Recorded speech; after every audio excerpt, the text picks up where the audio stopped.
Let us be upstanding as we usher in His Excellency, the President, as he comes forward to launch this program. Thank you very much, Excellency. Asanteni sana. Good morning, everybody. Please take your seats. Asanteni sana.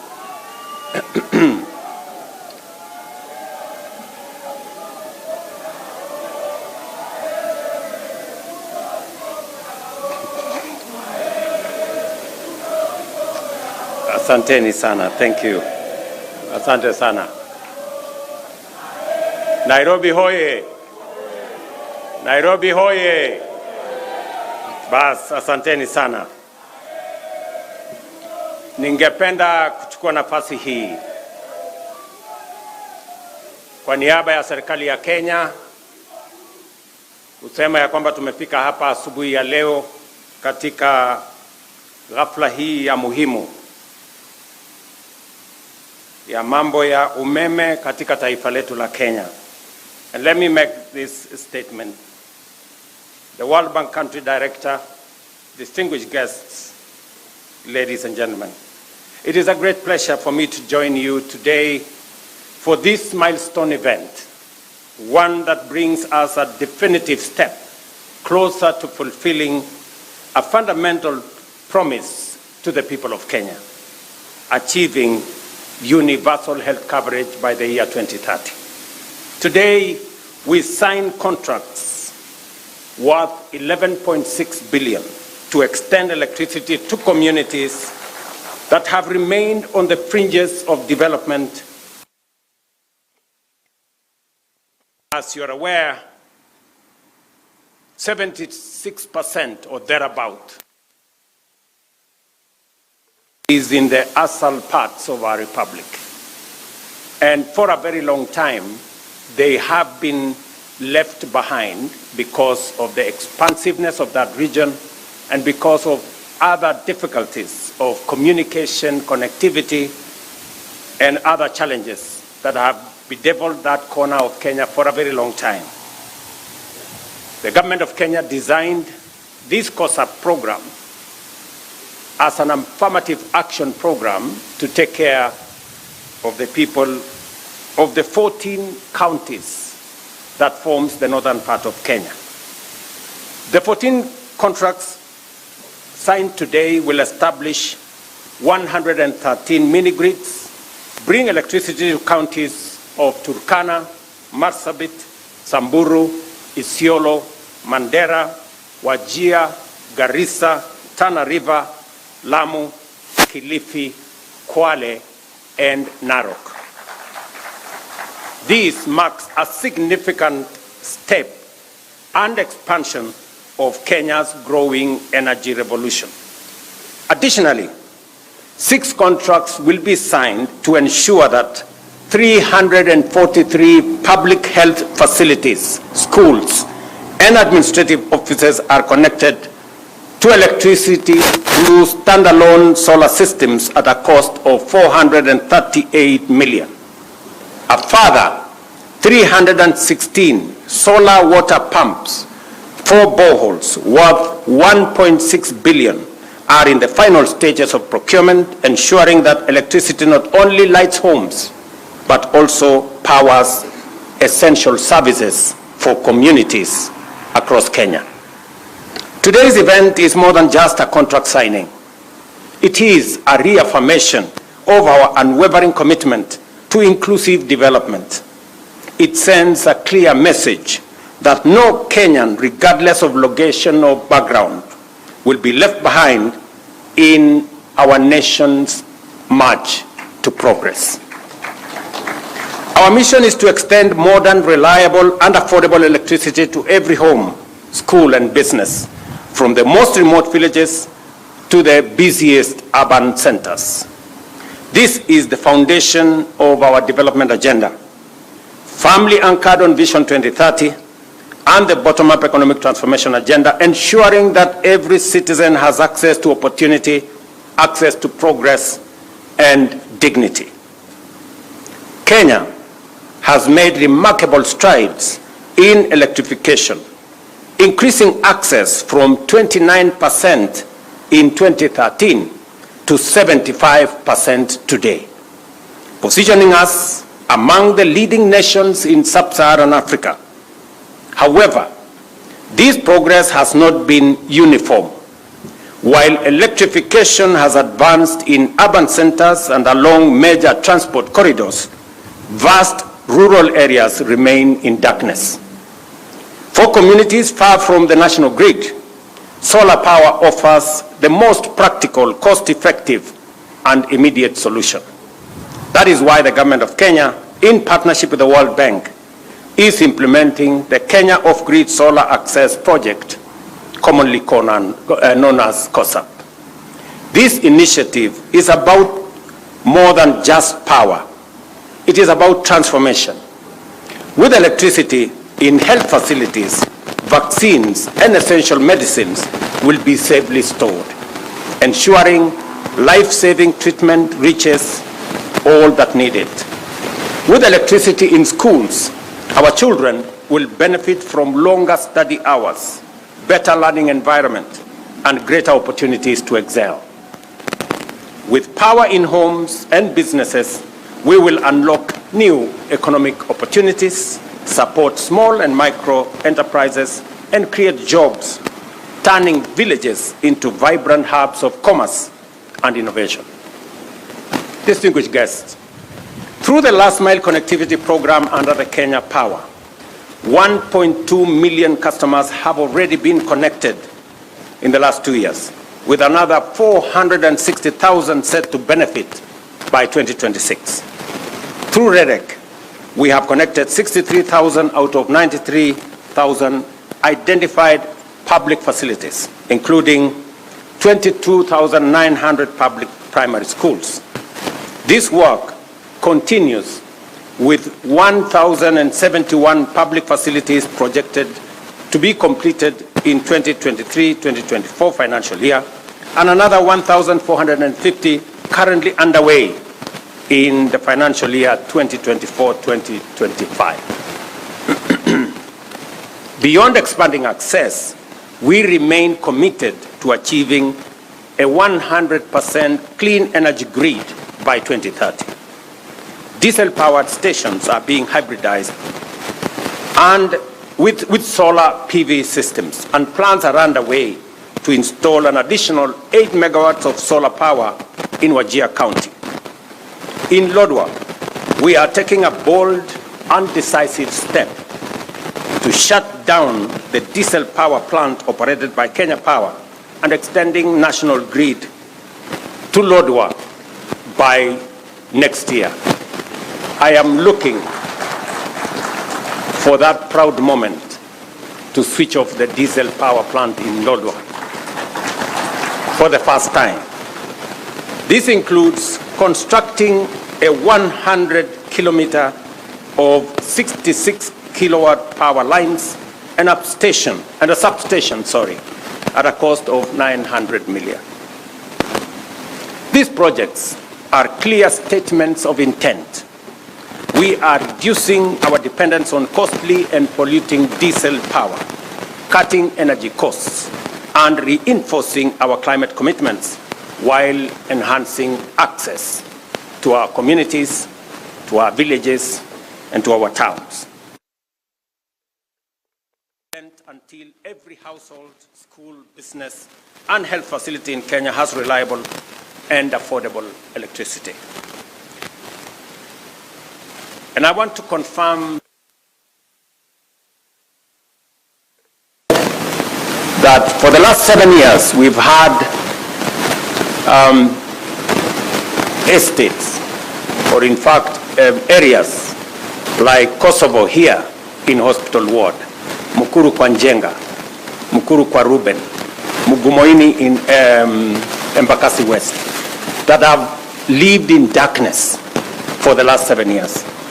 I have given very firm instructions to the ministry, to REDEC, and to Kenya Power to develop a mechanism where we will light up those estates and those areas of Nairobi.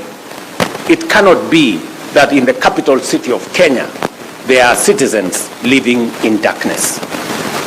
And the Departmental Committee of Energy at the National Assembly, as we engage with the supplementary budget, we must provide resources for that to happen so that we can light up those areas of Nairobi as we light up the bigger part of northern Kenya. And we are intentional. We are deliberate as we do this because we must develop this country in a wholesome manner. Last week or the week before, I was in northern Kenya and I did announce a major road artery that will be constructed from Isiolo through Wajir all the way to Mandera. And many people assume or think it is a joke. Let me tell you, good people, you know, in this country sometimes we take matters of life and death as if it is a joke. I am committed to delivering on that 750 kilometer of road from Isiolo to Mandera, because for a very long time we have left northern Kenya behind.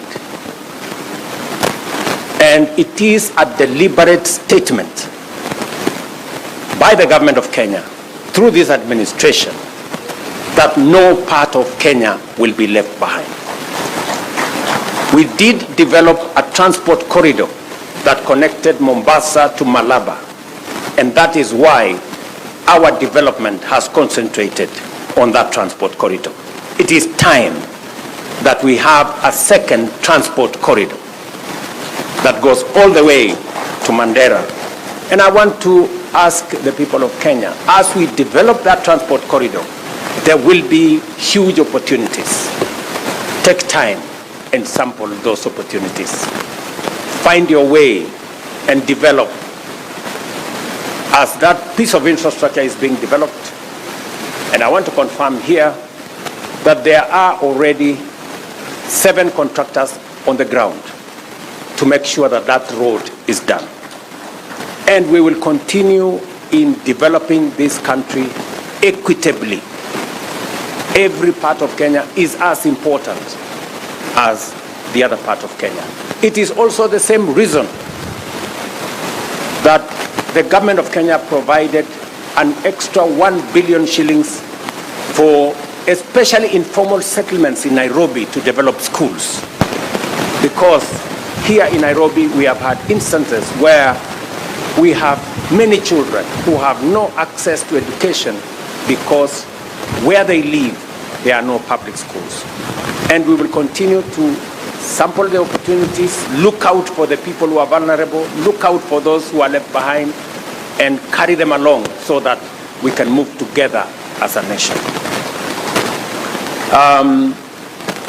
So apart from the electrification program that we have all the other programs that are running.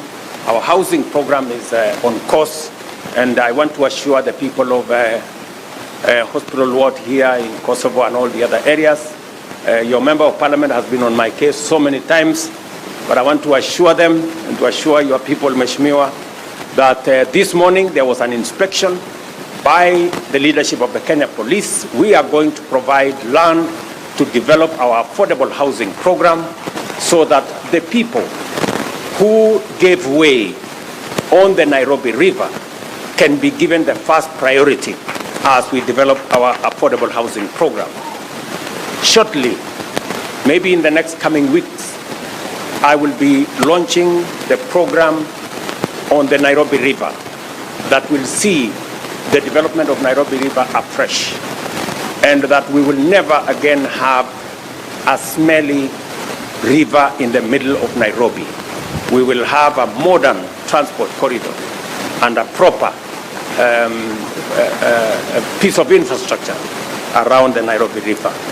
Again, it is because we must do the things we must do to change our country, irrespective of all the other things and all the other considerations that ordinarily inform decisions that have political ramifications. To the contractors, signing this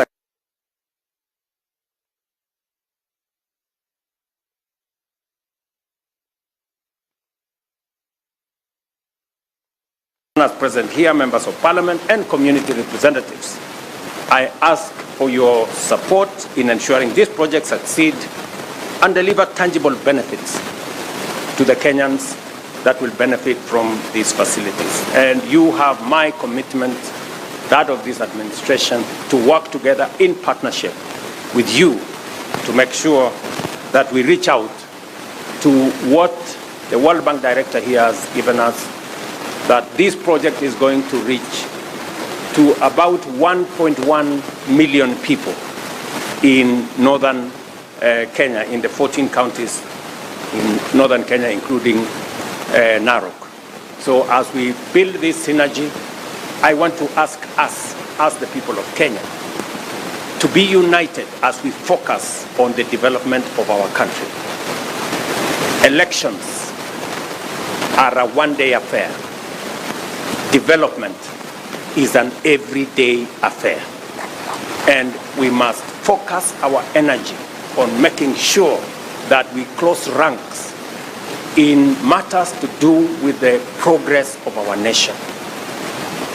And we ensure that we leave no one behind, and we engage everyone along the way as we build a nation, as we work on our development, as we work on our progress, as we work on creating jobs and having a nation that we can all be proud of.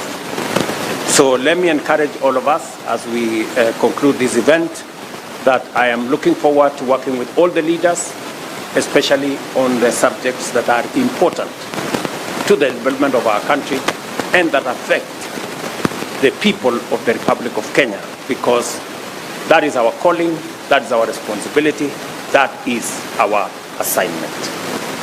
Thank you very much to all of you leaders who have come to this event and all the other stakeholders who have come to participate in this event. I look forward to working with you. Asanteni sana. Tafadhali tunaweza keti chini kidogo. So viongozi wa Nairobi wameniuliza ya kwamba kuna sehemu ziko na matatizo ya umeme, vile nimesema hapa. Tayari tushakubaliana mpango ambayo tutakuwa nayo. Watu wa REREC, watu wa Kenya Power chini ya uongozi wa wizara watapanga hayo maneno, na tumeambia kamati ya bunge wakati tunatengeneza budget ya supplementary next week tuhakikisha kwamba kutakuwa na pesa ambayo itasaidia kuanzisha hiyo program. Tumekubaliana vile vile wakati tunatengeneza Kenya kwa ujumla. Kila sehemu ya Kenya ni ya muhimu. Leo tunazungumzia stima Northern Kenya, mahali kwa muda mrefu wamebaki nyuma na wamebaki kwa giza. Pia tunazungumzia wale wako katikati yetu hapa Nairobi. Kuna sehemu ya Nairobi pia vile kuna giza kule Northern Kenya, pia kuna giza hapa Nairobi katikati. Na tumesema pia hawa watu wa Nairobi wanaoishi hapa Kosovo, Mugumoine kule Embakasi West, wale wanaoishi Mkuru kwa Njenga, Mkuru kwa Ruben na sehemu zingine za Nairobi ambazo bado ziko na giza, pia tutawashughulikia ndio tuweze kuhamasisha Wakenya wote na tuweze kutembea kwa pamoja. Mimi vile nataka sote kama viongozi, wananchi, tuungane na tushirikiane katika harakati ya kusukuma mambo ya maendeleo. Kwa Nairobi, wananchi wengi, asilimia kubwa ya Nairobi wanaishi katika sehemu ambazo hazina barabara, haina maji, haina stima, na ndio sababu program yetu ya affordable housing tunaitumia kuisukuma. Na mimi niko na imani ya kwamba kwa ushirika wa wananchi na viongozi wa hapa Nairobi na Kenya mzima, tutaweza kutekeleza mpango huo kwa manufaa ya vijana wetu watakaopata ajira katika sehemu hizo, kwa faida ya wananchi ambao wanatafuta makao, na vile vile kuhakikisha kwamba tunaishi katika mazingira na mji ambao uko na mpango, uko na taratibu, na tunaendelea mbele sisi zote kwa pamoja. Asanteni sana, na mimi nawatakia heri. Asante. Tumpongeze rais kwa makofi tafadhali. Kwa hivyo naomba tafadhali wale ambao tunalete meza tulete kwa haraka ili tuweze kuona kuwekwa kwa sahihi kwa kandarasi. Let's take our seats please. We'll now progress to the signing of the contracts, and at this point allow me to invite the CS, the PS and the country director for World Bank to come and also be part of the witnesses. But we'll also invite Mr. George Nduati Kibe together with Dr. Rose Mkalama to come and sign on the mini grids for Lot 4 and Lot 5 for Geo Solar Systems, starting with Geo Solar Systems. So kindly, if we can have Mr. George Nduati Kibe to take his position. Then we'll also have the contracts brought, kindly.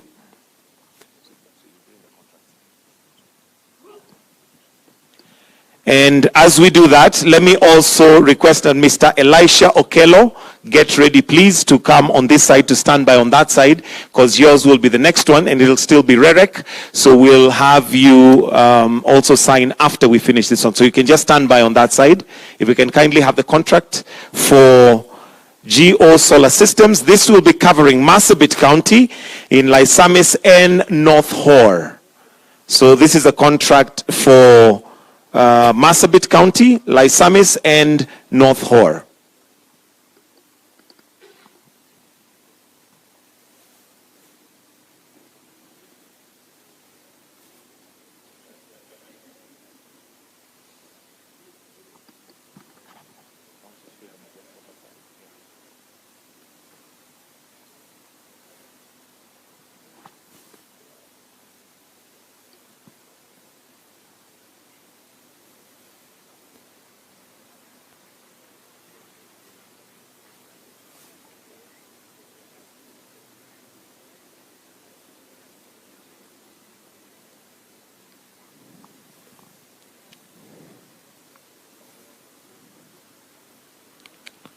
This will be under REREC, and the contractor is Geo Solar Systems. And with that, we'll then have them maybe stand up and just have a picture before we then now invite Mr. Elisha Okello. Before we invite Mr. Okello. Okay. Thank you. Dr. Mkamala, I'll request you to remain because it's still REREC. Then we'll have Mr. Elisha Okello to kindly come and also sign on behalf of Bright Rays International Limited.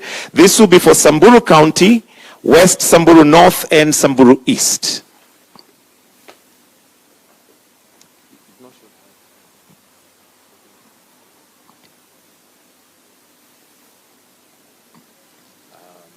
Let's have the next one here so that we're not...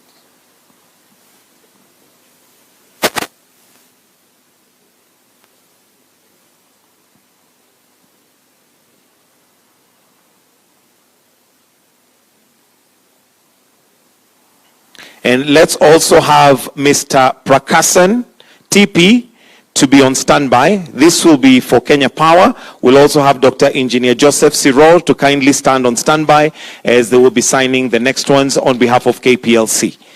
Thank you. So you may just stand.